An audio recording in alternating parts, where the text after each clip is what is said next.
Yes. तो ठीक है स्टूडेंट्स, प्रोबेबिलिटी में पिछली बार लास्ट टाइम पे ये सवाल हुआ था हम लोग का, ठीक है, 19 नंबर। और सेट थ्योरी का बहुत सारा बात मैंने आप लोगों से शेयर किया था कि कब लैंग्वेज में क्या रहेगा, तो उस टाइम पे कब ए यूनियन बी सोचना है, कब ए इंटरसेक्शन बी सोचना है, ठीक है, कब ओनली ए सोचना है, कब ओनली बी सोचना है, और ए यूनियन बी का ओपनिंग कितने तरीके से हो सकता है। तो जब म्यूचुअली एक्सक्लूसिव होगा तब ए इंटरसेक्शन बी का वैल्यू 0 होगा, और जब म्यूचुअली एक्सक्लूसिव नहीं होगा तो ए इंटरसेक्शन बी का वैल्यू 0 नहीं होगा प्रोबेबिलिटी का, ठीक है। तो ये सब सारा बात डिस्कस हो चुका है। फिर ये एक खास चीज था कि कभी अगर क्वेश्चन में नाइदर या नॉर में पूछा हुआ हो तो उस सिनेरियो में हम लोग को कैसे डील करना है, वो सब बात भी हम लोग का डिस्कस किया हुआ था, ठीक है। अब करते हैं बिगिन इस चीज को, आगे चलते हैं इससे, ठीक है। अब ये नेक्स्ट क्वेश्चन है आप लोग के स्क्रीन पे। If A B and C are mutually exclusive and exhaustive events, find probability of A, probability of B equal to इतना, probability of C equal to इतना, ठीक है। एक बार आप लोग याद करो, मतलब अगर नोट्स कॉपी सामने है तो उसको खोल के भी देख सकते हो कि एग्जॉस्टिव इवेंट्स का क्या मतलब था।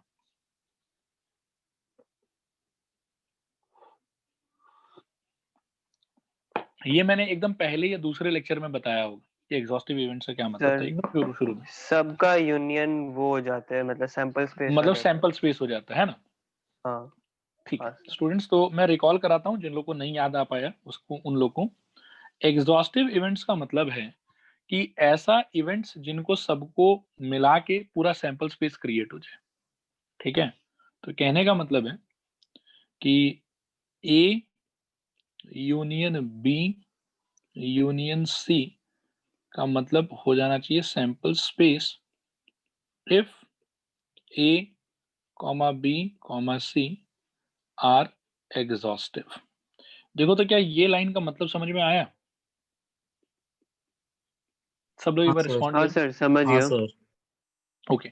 और बेटा मैं क्या पूछ रहा हूँ कि अगर A union B union C सारा मिला के पूरा सैंपल स्पेस ही हो गया, तो क्या इस सिनेरियो में, मतलब हर जगह नहीं, सिर्फ इस सिनेरियो में, क्या हम A union B union C का जो प्रोबेबिलिटी है, कार्डिनलिटी नहीं, प्रोबेबिलिटी, क्या हम इसको 1 बोल सकते हैं? हाँ सर। हाँ बाकी सर लोग बोल बताओ, सकते आ हैं। रहा समझ? हाँ सर। ओके। तो इस पूरे चीज को एज अ नोट हम लोग याद रखेंगे कि अगर कभी सवाल में ये दिया हुआ है कि भाई ए बी सी ये 3 इवेंट है और ये तीनों एग्जॉस्टिव है, तो उसका मतलब होगा कि A union B union C करने पे क्या आ जाएगा, पूरा सैंपल स्पेस आ जाएगा। और अगर A union B union C का वैल्यू पूरा सैंपल स्पेस हो गया, तो उस टाइम पर A union B union C का वैल्यू क्या हो जाएगा, मतलब प्रोबेबिलिटी का वैल्यू कितना हो जाएगा, 1 हो जाएगा। 1 हो जाएगा। क्या ये पूरा चीज क्लियर है? बताओ एक बार हाँ या ना। क्लियर है सर। हाँ सर। क्लियर है सर। ओके। तो अब मैं क्या बोल रहा हूँ कि ए बी सी ये लोग तीनों है mutually exclusive as well as exhaustive. तो इसका मतलब है, समझना ध्यान से, सोल्यूशन, कि भाई probability of A union B union C is equal to तो है 1, ठीक है। अब थोड़ा ध्यान से मैं एक्सप्लेन करता हूँ, सुनना और समझना कि म्यूचुअली एक्सक्लूसिव वर्ड का यहाँ पर क्या रिलेवेंस, ठीक है। अभी अगर आपको याद हो तो cardinality of A union B union C का वैल्यू क्या होता था, ए प्लस बी, ऐसा याद आ रहा है, 3 का सेट थ्योरी में पढ़ा हुआ अपना, हाँ हाँ sir. Sir. Plus C minus A intersection B minus B intersection C minus C C intersection. Intersection A या ए इंटरसेक्शन सी और plus A intersection B intersection C, ठीक है। पिछले क्लास में मैंने बताया था कि अगर कोई दो इवेंट म्यूचुअली एक्सक्लूसिव हुआ तो उनका इंटरसेक्शन का वैल्यू का क्या हो जाएगा, 5 हो जाएगा, और प्रोबेबिलिटी उनका कितना हो जाएगा, 0 हो जाएगा। ये वाला बात याद है? याद है सर। तो अगर ए बी सी बेटा यहाँ पर म्यूचुअली एक्सक्लूसिव है तो क्या आपको लगता है कि इसका वैल्यू 5 होना चाहिए, इसका वैल्यू 5 होना चाहिए, इसका वैल्यू 5 होना चाहिए और इनका भी वैल्यू 5 होना चाहिए? क्या बोलते हो? हाँ सर। तो हाँ अगर मैं सर। इस फॉर्मूला को प्रोबेबिलिटी के फॉर्मूला में कन्वर्ट करूंगा, A union B union C, तो जनरली तो क्या है कि फॉर्मूला बहुत बड़ा होना चाहिए था, फॉर्मूला होना चाहिए था ये probability of A plus probability of B plus probability of C minus probability of A intersection B minus probability of B intersection C minus probability of A intersection C plus probability of A intersection B intersection C. ये होना चाहिए था in general, लेकिन since इस सवाल में A B C तीनों mutually exclusive है, इस वजह से व्हाट आई कैन से कि भाई ये कुछ पार्ट्स का वैल्यू 0 हो जाएगा, इसका वैल्यू 0, इसका वैल्यू 0, इसका वैल्यू 0 और इसका वैल्यू भी 0। क्या ये बात समझ में आ रहा है? हाँ सर। आ रहे सर। और बेटा क्या ये हर जगह होगा या सिर्फ इस सवाल में म्यूचुअली एक्सक्लूसिव बोला है उसकी वजह से हो रहा है? सर म्यूचुअली एक्सक्लूसिव बोला इसके वजह से। इसकी वजह से हो रहा है। क्या ये चीज सबको समझ में आया? बताओ एक बार हाँ या ना। हाँ सर आ गया। ओके। और इन जनरल अगर कोई पूछे कि what is probability of A union B union C, तो it is very simple, P A plus P B plus P C minus P A intersection B minus P B intersection C minus P A intersection C और plus P A intersection B intersection C. मैं एक बार और पूछता हूँ, क्या ये clear है सबको? रिस्पॉन्ड हो रहा है ना? हाँ सर। ओके, तो अब मैं इसको मिटा देता हूँ। अब हम लोग आते हैं अपने सवाल पे जो हम लोग कर रहे थे, ठीक है। तो क्वेश्चन हम लोग कर रहे थे कि भाई P A union B union C is equal to 1। इसका रीजन मैं साइड में लिख देता हूँ, why because A comma B comma C are what exhaustive, ठीक है। अगले स्टेप में this will be broken as, देखना क्या, P A plus P B plus P C, सिर्फ इतना ही फॉर्मूला खुलेगा और नहीं खुलेगा कुछ, इक्वल टू 1। अभी ऐसा क्यों? क्योंकि A comma B comma C are what mutually exclusive. क्या ये दो लाइन सबको क्लियर हुआ? कंफर्म करो एक बार हाँ या ना। हाँ सर। हाँ सर क्लियर है। हाँ सर। ओके, अब बेटा क्वेश्चन में देखो अच्छे से, पीए के बारे में तो कुछ खास नहीं बोला है, लेकिन ऐसा बोला कि पीबी का जो वैल्यू है 3/2 टाइम्स ऑफ पीए है और पीसी का वैल्यू हाफ ऑफ पीबी है, ठीक है। तो मैं उसको यूज करके थोड़ा सा यहाँ फेरबदल कर सकता हूँ। पीए को तो पीए रहने देता हूँ, पीबी को we can write 3/2 times of P A और पीसी को we can write half of P B एक बार के लिए, दिस इज इक्वल टू 1। और एक लाइन और आगे बढ़ा के what we can write is कि ये तो पीए ठीक ही है, 3/2 पीए ये भी ठीक है, और ये जो हाफ ऑफ पीबी है तो हाफ ऑफ पीबी की जगह पे फर्दर आप लिख सकते हो 3/2 पीए इक्वल टू 1। बताओ हाँ आया सर। समझ नहीं आया समझ? आ गया सर। अब बस कहानी खत्म। सारे में से पीए को ले लो कॉमन, अंदर क्या बचेगा बताओ? 1 प्लस 3/2 प्लस 3/4, ठीक है, and this is equal to 1, ठीक है। सो यहां से अब ऐड कर लो, तो पीए टाइम्स ऑफ भाई कितना आ जाएगा यहाँ पर, एलसीएम विल बी 4 प्लस 6 प्लस 3 I believe, this is equal to 1। और यहाँ से वी कैन से कि P A should be equal to 4 divided by 13। बताओ मेरे को आया समझ? क्लियर है नहीं? सर। बाकी लोग बताओ बेटा, क्लियर है नहीं क्लियर है? क्लियर है सर क्लियर है। क्लियर है। Okay very good. 21 next question, ठीक है। मैं थोड़ा सा इसके लिए आप लोग को टाइम देता हूँ, ज्यादा नहीं, 1 मिनट का। एक बार खुद से थोड़ा कोशिश करो सोचने का कि क्या हो सकता है इसमें, ठीक है स्टूडेंट्स, करते हैं इसको डिस्कस। तो काफी आसान सा है, बस पार्ट बाय पार्ट हर एक चीज अपने को थोड़ा अच्छे से समझना पड़ेगा यहाँ पर, है ना। सबसे पहले हम लोग को ये समझना पड़ेगा यहाँ पर कि रैंडम एक्सपेरिमेंट एक्चुअली है क्या।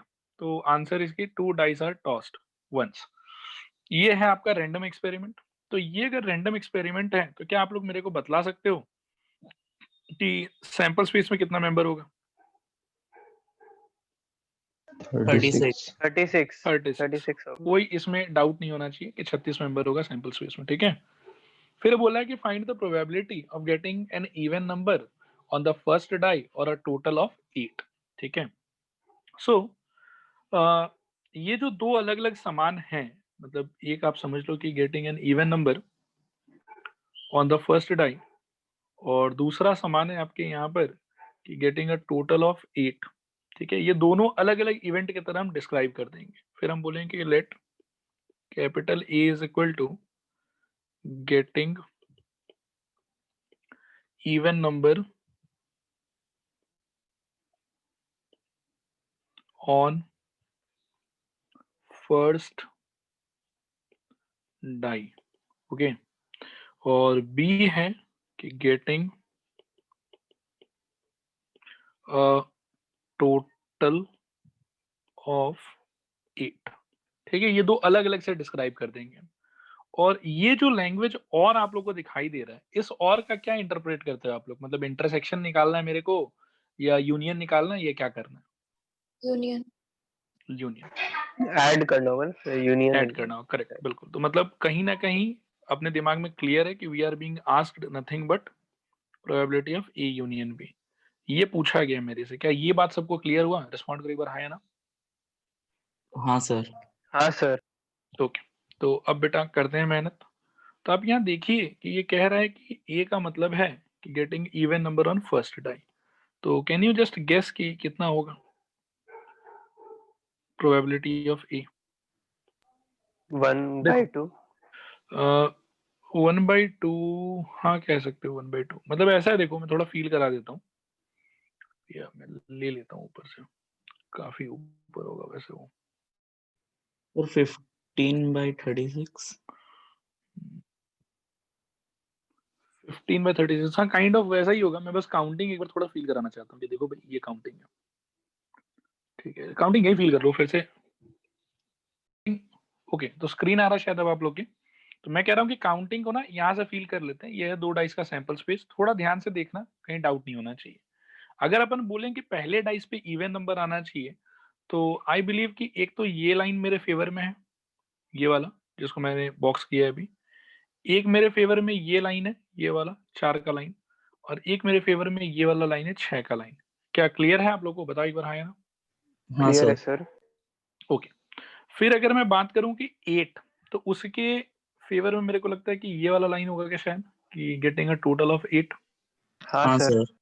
ओके, और इसमें आप देखो कि गेटिंग अ टोटल ऑफ 8 में और जो हमारा getting even number on the first die है, इन दोनों में कॉमन पार्ट क्या होगा? 1, 2 3 होगा सर। और 3। क्या ये सबको फील आ रहा है? रिस्पॉन्ड करो हाँ या ना। हाँ हाँ सर। सर आ रहा है। ओके, तो getting a even number on the first die, वो तो उसके लिए 6, 6 12 और 6 18, 18 फेवरेबल आउटकम हुआ शायद।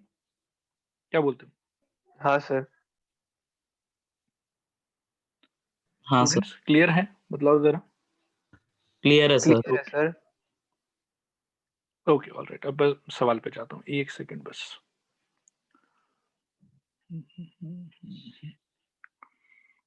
अब अपन लिख पाएंगे आराम से सब कुछ। तो प्रोबेबिलिटी ऑफ ए आप लोग बताओ क्या लिखूं फिर मैं? 15 1/2। 18/36 which is 1/2। Probability of B कितना लिखूं? 1/6। 5/6 शायद। नहीं सॉरी 5/36। 5/36, यस। क्या क्लियर है कि नहीं क्लियर है? 5 जन था ना, 8 टोटल। क्लियर है सर। अच्छा हाँ सर। हाँ हाँ सर 5 जन और था। ओके। ए इंटरसेक्शन बी में कितना लोग आया था? 3 लोग आया था, तो 3/36, ठीक है। हाँ सर। हाँ सर। और फाइनली ए यूनियन बी अगर मेरे को चाहिए तो क्या करूं बताओ? P A plus P B minus P ये इंटरसेक्शन भी। A intersection B. So this will be equal to, मैं 36 को एक बार कैंसिल नहीं करता हूँ, उससे क्या है कि एलसीएम लेने का झमेला नहीं रहेगा। तो प्लस 5/36 माइनस 3/36, ओके। तो एड सब्ट्रैक्ट करके यहाँ से निकल के आता है most probably 20/36 which is nothing but 5/9। बताओ, आया पूरा सोल्यूशन समझ? नहीं आया समझ? आ गया सर। आ गया। ओके, बहुत बढ़िया। नेक्स्ट क्वेश्चन पढ़ो सब लोग इसको, इजी है, अटेम्प्ट करते हैं इसको। 2 डाइस आर थ्रोन टुगेदर, मतलब सेम ही सैंपल स्पेस का बात हो रहा है, ठीक है। What is the probability that the sum of the numbers on the two faces is neither divisible by 3 nor divisible by 4। ठीक है, तो आप लोग एक बार मन में थोड़ा सोचो, मैं हल्का हल्का सोल्यूशन लिखना स्टार्ट करता हूँ। एक तो मेरे रैंडम एक्सपेरिमेंट है, 2 डाइस आर थ्रोन टुगेदर, तो उसके अकॉर्डिंगली मेरा जो सैंपल स्पेस है वो क्या हो जाएगा, कार्डिनलिटी ऑफ एस जो है वो तो पक्का कितना होगा, 36 हो जाएगा। 36। कैपिटल ए को मैं सोच रहा हूं कि ऐसे डिस्क्राइब कर दूं कि sum of the numbers on the dice is divisible by से 3। ठीक है, and B equal to, let me say कि sum of the numbers on the dice is divisible by 4। ठीक है, क्या आप लोग गेस कर सकते हो कि अगर ऐसा अपन एज्यूम करें जैसा मैंने अभी एज्यूम कर रखा है, तो इस सिचुएशन में मेरे को पूछा क्या गया है? सर सम पूछा गया ना कि वो ए और बी का, जैसे सर पिछला सम कौन था। सा सम 3 और 4 से डिविजिबल नहीं है वो। ओके, अगर मैं ये सजेस्ट करूं कि मेरे को ए डैश इंटरसेक्शन बी डैश पूछा गया, तो क्या बोलते हो? हाँ सर सही है। बाकी लोग बताओ, फील आ रहा नहीं फील आ रहा? हाँ हाँ हाँ सर। सर। ओके। प्राची, रिया, ऋषिका, हर्षित, हाँ ठीक है ना पक्का? हाँ सर। Okay, alright. तो यदि ये पूछा हो बेटा, तो पिछले क्लास मैंने पढ़ाया था आप लोगों को कि इसको कैलकुलेट करने का तरीका क्या होगा, कि A dash intersection B dash चाहिए। डी मॉर्गन्स लॉ से वी कैन थिंक कि it is nothing but A union B का होल डैश। ठीक है, and which is equivalent to 1 माइनस probability of A union B. क्या कहते हो? क्लियर है सर। ठीक है, क्लियर है सर। तो चाहिए तो मेरे को ये वाला, ठीक है, लेकिन मैं फोकस करूंगा इस पे। ये अगर मिल जाए मेरे को तो काम बन जाएगा। क्या बोलते हो? मतलब चाहिए अपने को ये वाला, फोकस करना है लेकिन इस पे। ठीक है समझ गया सर। स्टूडेंट्स? हाँ ओके, सर। अभी 2 डाइस वाला सैंपल स्पेस यार आप लोग सामने ले लो। ठीक है, मैं कुछ बोलूंगा वो एक बार में फिर समझ में आ जाएगा। एक बार मैं इसको मिटा देता हूँ। 2 डाइस वाला सैंपल स्पेस सामने रख लो आप लोग। ठीक है, so can you tell me what can be probability of ए?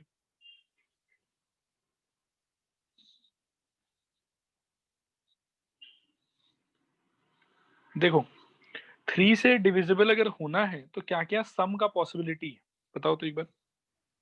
3 ये 6 तो 12 3 या फिर 6 या फिर 12। 3 12 सम का आप काउंट करके मेरे को बताओ कितना एलिमेंट है। सर 9 दो भी ही होगा होगा। शायद। हाँ 9 भी होगा, यस।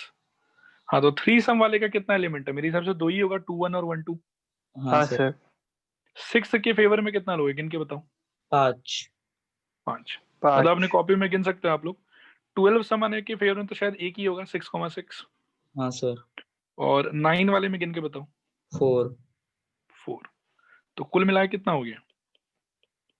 7 8 8 और 4 12। 12 तो प्रोबेबिलिटी ऑफ ए कितना हो रहा है? 12 by 36। Similarly probability of B का अगर मैं सोचूं तो इसमें कौन कौन आएगा? इसमें वो लोग आएगा जो लोग 4 से डिविजिबल है। तो 4 से डिविजिबल यानी कि 4 सम हो, चाहे 8 सम हो, चाहे 12 सम हो। क्या बोलते हो? हाँ सर। अच्छा, 4 सम आने वाला शायद कितना लोग हैं? 3 लोग होगा। हाँ सर। 8 में कितना है, गिन के बताओ। 5 होना चाहिए। हाँ सर। और 12 में तो शायद फिर एक ही होना चाहिए। एक ही होगा। तो कुल मिला के 3 5 8 1 9। तो ये हो गया 9/36। सब लोग कंफर्म करो, यहाँ तक क्लियर है? क्लियर है सर। क्लियर है सर। बाकी लोग बताओ बेटा। स्टूडेंट्स आगे बढ़े। हाँ सर। ओके, तो ए इंटरसेक्शन बी में अगर बात करें तो थोड़ा सोचिएगा। ए इंटरसेक्शन बी में कौन लोग जाएगा ये इंटरसेक्शन बी में? जो 3 से भी डिविजिबल हो और 4 से भी डिविजिबल हो। हाँ सर। अच्छा, तो 3 से और 4 से दोनों से यदि डिविजिबल होना है तो वैसा तो मेरे हिसाब से 12 का मल्टीपल ही हो सकता है। सर। तो 12 सम देने वाला कितना लोगे? 1। तो इसीलिए ए इंटरसेक्शन बी का प्रोबेबिलिटी कितना हो जाएगा? 1/36। स्टूडेंट्स आया समझ, नहीं आया समझ? आ गया सर। आ आ गया गया। सर। बहुत बढ़िया बेटा। तो फिर अब ए यूनियन बी का क्या करें? निकाल सकते हैं। Probability of A union B equal to we can say P A plus P B minus P A intersection B. Feel है? पक्का क्लियर है? क्लियर है सर। ओके, तो 12/36 प्लस 9/36 माइनस 1/36, तो जोड़ जाड़ के ये आ जाएगा वापस से वही शायद 20/36। ठीक है, and which is again equal to 5/9। ठीक है, अभी लेकिन ये अपने को चाहिए नहीं था, चाहिए था कुछ और। क्या चाहिए था हम लोग को? Sir A dash union B dash. A dash union B. Intersection B dash which is A union b whole dash by De Morgan's law, and this is 1 minus probability of a union b, and hence we can say that this is equal to 1 minus 5/9 which is equal to 4/9। ये है हमारा final answer. बोलो आया solution समझ, नहीं आया समझ? आ गया सर। समझ गया सर। ओके, तो ठीक है, अगले सवाल की तरफ चलते हैं फिर। ये भी बहुत आसान सा है, ये आराम से आप लोग गेस कर लोगे। ठीक है, पढ़ो फटाफट। An integer is chosen at random from first 200 positive integers. Find the probability that the integer is divisible by 6 or 8। ठीक है, तो कैन यू गेस कि मतलब इसमें हो क्या रहा है? What is our random experiment? 1 से 200 के बीच में से कोई भी एक इंटीजर को चूज करना, यही ना? हाँ सर। अच्छा, हाँ सर यही। Okay okay. तो सैंपल स्पेस में टोटल कितना मेंबर आ जाएगा? 200। 200। 200। फिर जैसा ये लैंग्वेज है तो डिविजिबल बाय 6 ये एक पार्ट है और एक पार्ट है 8। क्या बोलते हो? तो हाँ सर। कैपिटल ए इक्वल टू हम ले लेते हैं कि event that the number is divisible by से 6, और बी में ले लेता हूं event that the number is divisible by 8। ठीक है, so can you all guess कि कार्डिनलिटी ऑफ ए कितना हो जाएगा? मतलब पहले तो सोचो कि ए में आदमी लोग रहा कैसा कैसा होगा। मैं इसे थोड़ा सा फील कराता हूँ कि ए के अंदर में 6 से डिविजिबल नंबर्स होना चाहिए, तो आई थिंक कि 6 से स्टार्ट ही होगा। 6, हाँ सर 6, 12 12, 18 इस डॉट टाइप डॉट का, डॉट। और लास्ट मेरे हिसाब से 198 आएगा इसमें। ठीक है, जगह थोड़ा कम है तो थोड़ा हैंडराइटिंग ज्यादा खराब हो गया मेरा। लास्ट वाला जो है वो 1, 9 और 8 ये होना चाहिए, और बी वाले में अगर थोड़ा फील करोगे तो 8 का मल्टीपल्स होना चाहिए, तो वही 8, 16 और ऐसे कर करके 200 खुद भी 8 से डिविजिबल है, तो 200। बोलो फील आ हाँ रहा है, नहीं सर। फील आ रहा है ओके सर। स्टूडेंट? ओके, तो अगर बेटा काउंट करना चाहें कि 6 से लेके 198 तक में कितना आ गया होगा, तो वही एपी का लॉजिक लगा सकते हैं। क्या बोलते हो? हाँ सर। वो एन निकालना पड़ेगा क्या सर एपी में, मतलब ऐसे एन करके? भी निकाल सकते हो, या फिर मान लो कि डिवाइड भी अगर डायरेक्टली कर देते हो मेरे हिसाब से तो उससे भी हो जाएगा, क्योंकि 198 तो डिविजिबल होगा ना, तो हाँ सर 198 वो बाय भी 6 ठीक कर है। लो तो सीधा 33 आ जाएगा। तो हाँ सर। कार्डिनलिटी ऑफ ए अपन उस हिसाब से बोल सकते हैं कितना, 33। और कार्डिनलिटी ऑफ बी आप लोग गेस करके बताओ कितना? 25। 25। बाकी लोगों को समझ आया मैं क्या कर रहा था? स्टूडेंट्स बताओ हाँ या ना? हाँ सर समझ गए। ओके, तो इसके हिसाब से बेटा फिर प्रोबेबिलिटी ऑफ ए क्या बोलते हैं? 33/200 200 और प्रोबेबिलिटी ऑफ बी क्या बोलते हैं? 25/200 25/200। Very good. अच्छा, अब एक इम्पॉर्टेंट टास्क है हमारा कि भाई ए इंटरसेक्शन बी क्या हो जाएगा, कार्डिनलिटी। तो ए इंटरसेक्शन बी का मतलब है कि ऐसा नंबर्स जो क्या हो, 6 से भी डिविजिबल हो और 8 से भी डिविजिबल हो। तो 6 एंड 8 दोनों से डिविजिबल कौन होगा? 4 नंबर होते हैं 48 96 और वो 144 4 तो नहीं बेटा, देखो 6 और 8 का अपन ऐसा करते हैं कि एलसीएम लेते हैं, ठीक है? तो कितना हो जाएगा? 2, 2 3 और 4। तो हाँ सर एलसीएम जो फिर है वो 6 और 8 का मेरे हिसाब से कितना होना चाहिए? 2 इंटू, 3 मतलब into LCM of 4 6, 8 48 is equal to 24 2 24 into अच्छा 3 इंटू 4, 8 होगा। ठीक है? तो 24 और 24 के हिसाब से 8 हो जाएगा। क्या ये चीज सबको समझ में आ रहा है? बताओ एक बार, हाँ या ना? आ गया सर आ गया। Okay, very good. तो करते हैं इसको फिर। मैं एक बार और कंफर्म करना चाहता हूँ, किसी बच्चे को डाउट तो नहीं है ना कि cardinality of A intersection B 8 कैसे आएगा? नहीं सर समझ गए। ओके, तो उस हिसाब से बेटा फिर finally probability of A intersection B अगर हम ढूंढे तो वो कितना हो जाएगा? 8 divided by 200। Okay, so now probability of, देख लो यहाँ पर सवाल में ये शब्द जो है ये और है, ठीक है? तो और का मतलब हो गया कि यूनियन ही ढूंढना है। तो A union B is equal to वही P A plus P B minus P of A intersection B. So this is equal to 33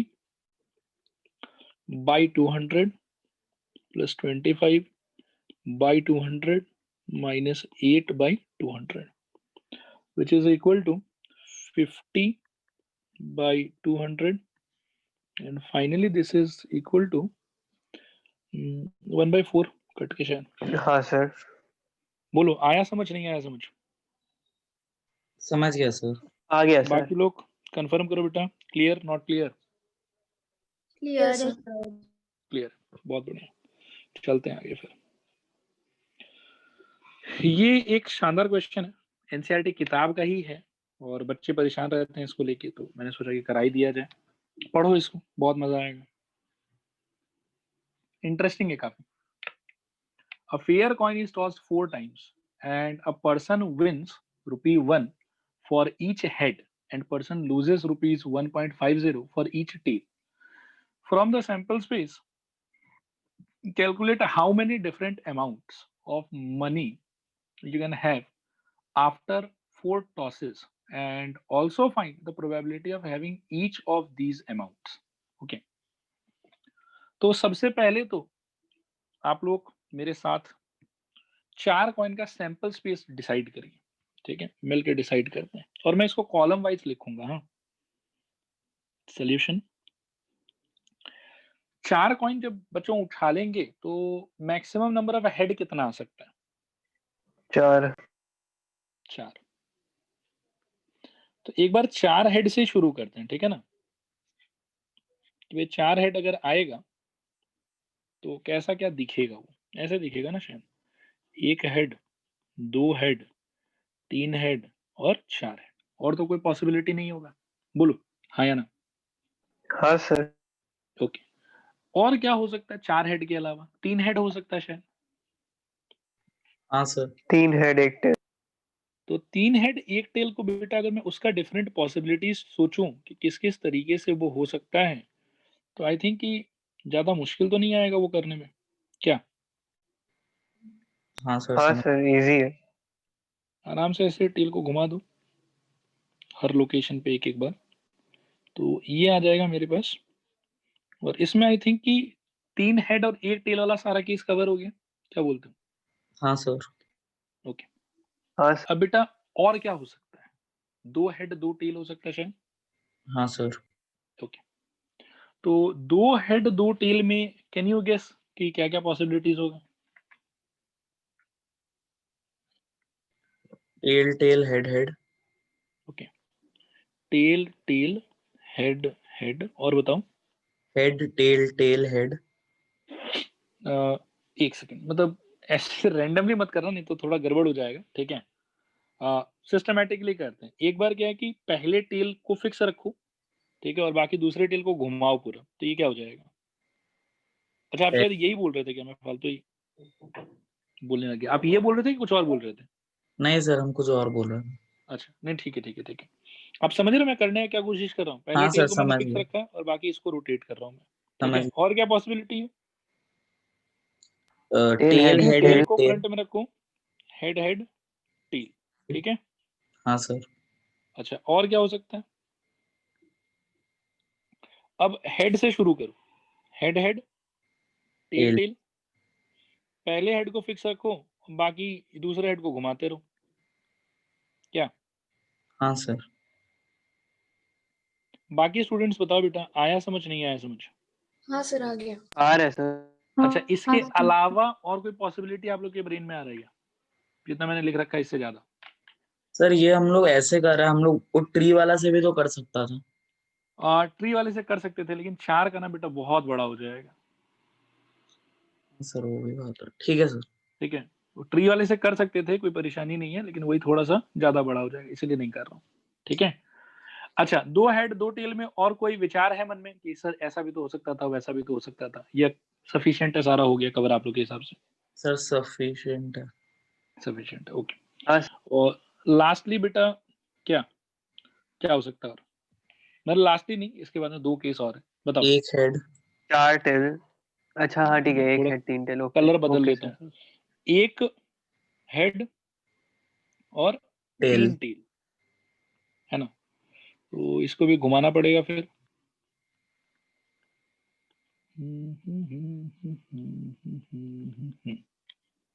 tell tail tell और हेड, ठीक है। लाल रंग इतना अच्छा दिख नहीं रहा वैसे, नहीं? ठीक है ठीक है सर, ठीक। ठीक है। नेक्स्ट बताओ, और क्या हो सकता है? सारा सब टेल। टेल।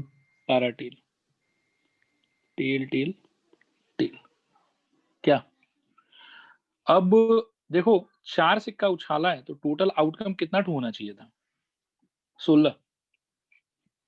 तो 1 2 3 4, 1 2 3 4 5 6 7 8 9 10 11 12 13 14 15 16। देखो फील आया कि नहीं आया फील? समझ गया सर। आ गया सर। हाँ सर। मतलब ये सारा भी करेक्ट है, मतलब पूरा बढ़िया से हो गया, ठीक है। अब थोड़ा ध्यान से ना सवाल एक बार और पढ़ लो, फिर मैं इसके सेकेंड हाफ में जाऊंगा कि अमाउंट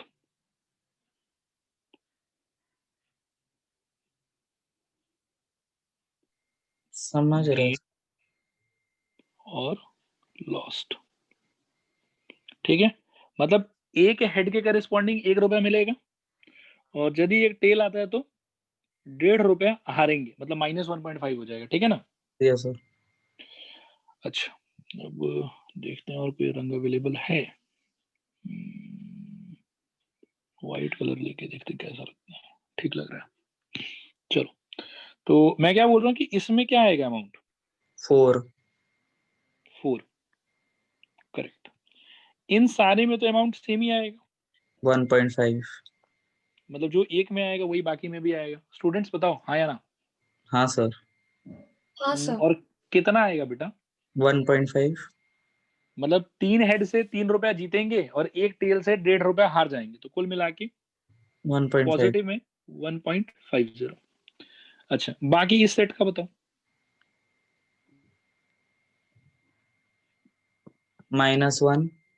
-1, ये फील आया सबको? 2 हेड से 2 रुपया जीता और 2 टेल में 3 रुपया हार गए, तो समझ कुल गया मिला सर। के कितना? समझ गया -1। सर, -1। ओके। माइनस, बढ़िया। ये इसमें बताओ, -3.5। -3.5। -2.5। ये फील आ रहा है सबको या मैं एक्सप्लेन करूं? समझ गया सर। ओके, तो -3.50, और आखिरी वाले में -6। -6। -6 रुपया, ठीक है। तो कोई अगर मेरे से पूछे कि भाई क्या क्या पॉसिबिलिटी है अमाउंट जीतने का या हारने का, तो these are the possible amounts जो अपन जीत भी सकते हैं और हार भी सकते हैं। 4 रुपया जीत रहे हैं, 1.5 रुपया जीत रहे हैं, 1 रुपया हार रहे हैं, 3.5 रुपया हार रहे हैं और 6 रुपया हार रहे हैं। क्या यहाँ तक बात समझ में आया? बोलो हाँ या ना। हाँ सर। हाँ सर, आ गया। ओके, तो इसमें एक चीज लेकिन और पूछा है कि फर्दर भाई प्रोबेबिलिटी भी बतलाइए कि किसका क्या हो रहा है क्या नहीं हो रहा है। ठीक है, तो अभी ऐसा है कि प्रोबेबिलिटी ऑफ, मान लो कि विनिंग 1 रुपी, ये 1 नहीं, सबसे पहले कितना जीते थे हम? 4 रुपए जीते थे शायद, 4 रुपए या रुपीज इज इक्वल टू, अब देखो थोड़ा फील लेते हैं। सैंपल स्पेस में टोटल मेंबर कितना है बताओ मेरे को? 16। 16। 16। और 4 रुपया को कितना लोग फेवर कर रहा हो 16 में से? 1। एक। तो 4 रुपया जीतने का प्रोबेबिलिटी कितना हो जाएगा? 1/16। 1/16। परफेक्ट। फिर 1.5 रुपया को कितना लोग फेवर कर रहे हैं? 4/16। 4। 4/16। 1/4। इसको 6/16। 6/16। परफेक्ट। और इसको 4/16। 4/16। इसको 1/16। 1/16। तो मैं एक का तो लिख देता हूँ, बाकी का क्या थोड़ा शॉर्ट में लिख देंगे। तो probability of winning 4 rupees is equal to 1/16। ठीक है, अब पी ऑफ मैं विनिंग कितना लूंगा? 4 के बाद में कितना जीते थे हम? 1.5 शायद से। 1.5। 1.5। यस, 1.5 ये था। तो दिस इज इक्वल टू हो जाएगा 4/16। फिर प्रोबेबिलिटी ऑफ -1। -1। -1, ये हो जाएगा 6/16। फिर प्रोबेबिलिटी ऑफ -3.5। 3.50, ये हो जाएगा अगेन 4/16। और lastly probability of winning -6 rupees, मतलब हारेंगे। विनिंग भी बोल सकते हो, 1/16। लूजिंग भी बोल सकते हो। ये हो जाएगा 1/16। क्या ये ओवरऑल पूरा सोल्यूशन सबको 100% क्लियर है? बताओ हाँ या ना। क्लियर है सर। ओके, हाँ सर। बहुत बढ़िया। नेक्स्ट क्वेश्चन, ये भी थोड़ा इंटरेस्टिंग क्वेश्चन है, पढ़ो। पढ़ के थोड़ा सोचो। मैं इसमें ना 1 मिनट में रुकूंगा, मतलब बिना रुके इसको करना गलत होगा। ठीक है स्टूडेंट्स, करते हैं इसको डिस्कस। आसान ही है वैसे, डिफिकल्ट नहीं है। इसमें पहले ना सिचुएशन क्या है एग्जैक्टली उसको इमेजिन करने का ट्राई करते हैं। ठीक है, ऐसा समझो कि देयर आर 3 लेटर्स। एक लेटर का नाम है ए, एक का नाम है बी, एक का नाम है सी। और ए के करस्पॉन्डिंग कोई एक फिक्स पर्टिकुलर एनवेलप होगा ए, बी के करस्पॉन्डिंग एक एनवेलप होगा बी, सी के करस्पॉन्डिंग एक एनवेलप होगा सी। ठीक है, मतलब 3 चिट्ठी है, एक राम का चिट्ठी है, एक श्याम का चिट्ठी है, घनश्याम का चिट्ठी है। तो राम के चिट्ठी पे राम का एड्रेस है, श्याम के चिट्ठी पे श्याम का एड्रेस है, और घनश्याम के चिट्ठी पे घनश्याम का एड्रेस है। तो अगर चिट्ठी सही एनवेलप में जाएगा तो ही अपने सही डेस्टिनेशन पे पहुंचेगा। बोलो फील आ रहा है? नहीं फील आ रहा आ रहा सर। है? आ रहा है। ओके, तो अभी ऐसा सोचो, ध्यान से समझना हाँ, कि ये है पोजीशन स्मॉल ए, ये है पोजीशन स्मॉल बी, और ये है पोजीशन स्मॉल सी। ठीक है, अभी चिट्ठी कैसे कैसे फिलअप हो सकता है, क्या क्या पॉसिबिलिटीज। तो अब मैं पॉसिबिलिटीज लिख रहा हूँ कि चिट्ठी कौन से एनवेलप में जा सकता है। तो एक पॉसिबिलिटी कि सब अपने सही सही जगह चला जाए, ए बी सी, ये एक पॉसिबिलिटी है। एक पॉसिबिलिटी कि ये तो यहीं रहे लेकिन इधर एक्सचेंज हो जाए। ठीक है, एक पॉसिबिलिटी कि बी यहाँ जाए ए सी, फिर बी यहीं रहे सी ए। नेक्स्ट पॉसिबिलिटी कि सी यहाँ रहे ए बी, और सी यहाँ रहे बी ए। इतना ही पॉसिबिलिटी है मेरे ख्याल में, क्या बोलते हो स्टूडेंट्स? हाँ या ना? हाँ सर। बाकी लोग भी बताओ बेटा कुछ। हाँ प्राची। सर। हाँ सर।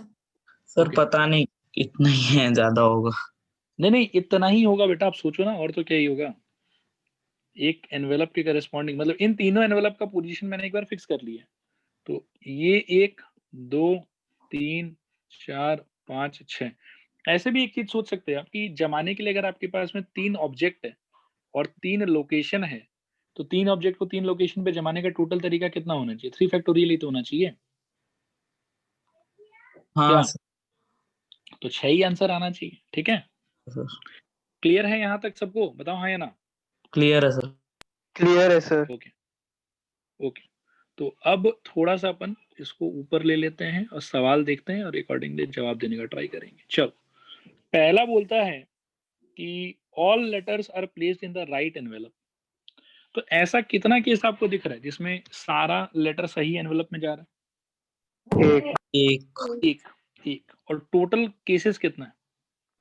6। 6। तो पहले केस में probability of this event happening कितना हो जाएगा? 1/6। हाँ सर। 2 नंबर का बताओ। No letter is placed in right envelope, मतलब सब गलत होना चाहिए। कितना टू है ऐसा? सर 2 पॉसिबिलिटी है केस का। ये तो नहीं होगा। नहीं सर। फिर सेकंड वाला शायद हो जाएगा, सब गलत है इसमें तो। नहीं सर, सेकंड नहीं, वाला में सर पहला यहाँ पे वाला। सेकंड भी लिखा है नहीं ना, होगा, ये नो सही है, लेटर इज प्लेस्ड, ये सही है। ठीक है। थर्ड वाला सही है शायद। हाँ ए सर। के में बी जा रहा है, बी हाँ में ये सर। जा रहा है और सी में नहीं। थर्ड भी कहाँ सही है? नहीं नहीं, सी भी नहीं गलत है। सर, थर्ड भी नहीं है। थर्ड भी नहीं है, ठीक है। फिर क्या है? फोर्थ और फिफ्थ सही है। ए में बी, बी में सी और सी में ए। ये वाला सही है शायद। हाँ हाँ सर सही। और ये वाला, सही है। ये भी ये भी सही है। सही है। और लास्ट वाला, गलत है। क्योंकि बी गलत है। अपने सही जगह पे चला गया, है ना? हाँ तो सर। यही दो टू ऐसा है जिसमें all letters are placed in incorrect envelope, ठीक है? क्लियर है? रिस्पॉन्ड करो हाँ या ना। हाँ सर। ओके। तो इसमें क्या हो जाएगा फिर? Probability of E 2/6। थर्ड वाला देखो, all letters are not placed in the right envelope, मतलब सब सही नहीं है इसमें, कम से कम एक गलत होना चाहिए। 5/6 होगा क्या? 5/6 करेक्ट। ये समझ आया सबको? हाँ सर। सर। मतलब सारा राइट नहीं होना चाहिए, कोई एक भी गलत हो जाएगा तो ठीक है। तो उस हिसाब से ये भी फेवर में है, ये भी है, ये भी है, ये भी है और ये भी है। सिर्फ ये वाला फेवर में नहीं है, ठीक है ना? क्योंकि इसमें सब लोग सही है, तो वो फेवर में नहीं है। नेक्स्ट, लास्ट वाला, at least one of the letter goes into the right envelope. कम से कम एक राइट में जाना चाहिए। 4/6। 4/6 करेक्ट। ये मैं एक्सप्लेन करूं कि फील आ गया? समझ समझ गया गया सर। सर। Okay alright. तो ये हो गया 4/6। तो ये एक इंटरेस्टिंग क्वेश्चन था। इसमें अगर ये चीज आपको मालूम ना रहे तो मैं ये तो नहीं बोलूंगा कि सॉल्व नहीं कर पाओगे, बट थोड़ा सा सोचने में दिक्कत होता है, ठीक है? तो ठीक है, ये क्वेश्चन भी क्लियर है आप लोगों को। एक और सवाल, ये आज के लिए आखिरी, इसके बाद में आज का क्लास एक बार स्टॉप कर देंगे। A bag contains 50 tickets numbered as 1 2 3 dot dot dot 50, of which 5 are drawn at random, arranged in ascending order of magnitude। मतलब अरेंजमेंट इस टाइप का होगा कि पहला बॉल जो है उसका नंबर सबसे छोटा होना चाहिए, उसके बाद वाला का उससे थोड़े बड़ा, थोड़ा बड़ा, थोड़ा बड़ा, ऐसे कर करके 5 बॉल अरेंज करना है। Find the probability that x3 is equal to 30। Okay, so again let us wait for 1 minute, try to think. ठीक है स्टूडेंट्स, करते हैं डिस्कस इसको भी, ठीक है? बहुत आसान है, मतलब बस आराम से सोचना है। पहले तो ये बताओ कि what is the random experiment in this question? Sir 5 ball choose करना 50 में से, तो 50 50 C5 में हो से गया। 50 C5, so correct, very good. So sample space में तो कुल मेंबर जो है वो हो जाएगा 50 C5, ठीक है? क्लियर है हाँ या ना? हाँ सर। ओके। अब मैं ये कह रहा हूं कि अगर अपने को तीसरा बॉल 30 चाहिए, ठीक है? तीसरा बॉल 30 चाहिए, और करना ये है कि जो भी 5 बॉल हम सेलेक्ट करेंगे ना, जो 5 बॉल हम सेलेक्ट करेंगे रैंडमली, वो पांचों बॉल को असेंडिंग ऑर्डर में अरेंज करेंगे, ठीक है? असेंडिंग ऑर्डर मतलब सबसे छोटा वाला सबसे पहले, फिर उससे बड़ा वाला, फिर उससे बड़ा वाला, फिर उससे बड़ा वाला, और फिर उससे बड़ा वाला। ऐसा कर करके मैं चाहता हूँ कि इस लोकेशन पे तो 30 ही आए।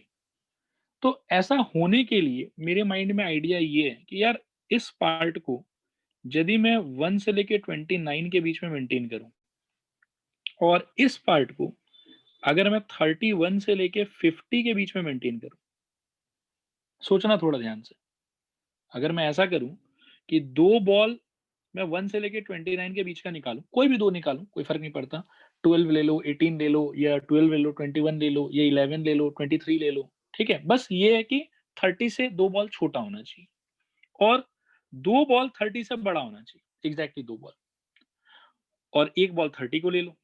तो ऐसा सिलेक्शन करके अगर आप इस तरीके से असेंडिंग ऑर्डर में अरेंज करना चाहोगे तो डोंट यू थिंक कि हर बार तीसरे नंबर पे 30 ही आएगा? हाँ क्या सर, स्टूडेंट्स आ रहा है फील, नहीं आ रहा है फील? आ रहा सर। हाँ सर। ओके, तो हेलो अब सर, बेटा, हाँ मतलब सर जैसे आप डिफरेंशिएट कर देंगे 31 to 29 वाला और 31 to 50 वाला। हाँ, मतलब ऐसे, और 30 को लेना ही लेना है, ठीक है। अच्छा ठीक है सर, ठीक है। ओके, तो पहले 29 में से मेरे को दो सिलेक्शन करना है, तो उसका तरीका 29 से 2, 29 C2 30 वाला मेरे को लेना ही लेना है, उसका तरीका 1, 1। ठीक है। और 31 से लेके 50 में टोटल नंबर होगा कितना? आई थिंक 20, क्या? हाँ सर। और 20 में से एक बार लेना कितना? रिपीट करिए तो। मैं एक बार कंप्लीट कर लेता हूँ, फिर मैं एक बार और रिपीट कर दूंगा, ठीक है। हाँ तो सर, हाँ। ओके स्टूडेंट्स, तो मैं बोल रहा था कि 31 से 50 में कितना नंबर होगा? 20, हाँ सर। और उस 20 में से कितना लेना है? 2। 2। तो 20 में से 2 लेने का तरीका 20C2, ठीक है। अब मैं शुरू से रिपीट करता हूँ, मैंने किया क्या। मैंने दो नंबर लिया है 1 से 29 के बीच में से, तो उसका तरीका 29C2। एक नंबर मैंने लिया है 30 को, तो उसका तरीका 1, लेना ही लेना है, उसको छोड़ना नहीं है। और दो मैंने लिया 31 से 50 के बीच का, तो उसका तरीका 20C2। और ये तीनों सिलेक्शन मैंडेटरी है, ये लेना ही है, मैंडेटरी एकदम। तो इसीलिए इनके बीच में आपस में क्या चिपकाया हुआ? मल्टीप्लिकेशन। बोलो, आया समझ, नहीं आया समझ? समझ गया सर। बाकी लोग बताओ बेटा, क्लियर है नहीं हाँ क्लियर हाँ है? सर, ठीक है, ठीक। ओके, तो अब मैं इसको मिटा देता हूँ। तो फाइनली अब तो गेस कर ही लोगे कि प्रोबेबिलिटी क्या होगा, क्या? 29C2 into 1 into 1 into 20C2 20C2 divided by 50C5। 50C5, ठीक है। आया समझ, नहीं आया समझ? दिया सर। Yes sir. ओके, बहुत बढ़िया। तो आज के लिए प्रोबेबिलिटी में इतना ही, ठीक है। बाकी नेक्स्ट क्लास डिस्कस करेंगे। Thank you sir. वेलकम बेटा।